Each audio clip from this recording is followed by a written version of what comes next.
الصفر المستطيل في القرآن الكريم أيها الأحباب، وهذه صورته. إذا رأيناه فوق الحرف فهذا يدل على أن الحرف يثبت في حالة الوقف ويسقط في حالة الوصل، والأمثلة على هذا في قوله تعالى. المثال الأول في حالة الوصل في قوله تعالى: وما أنا بطارد المؤمنين.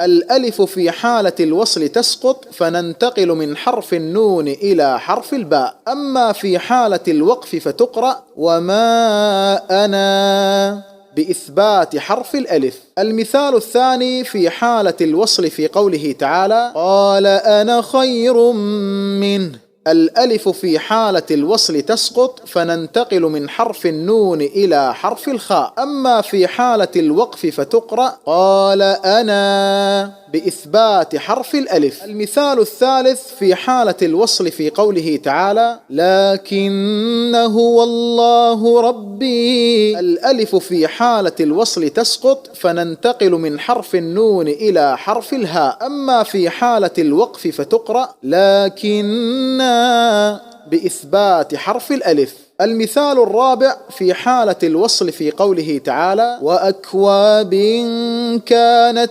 قوارير من فضة.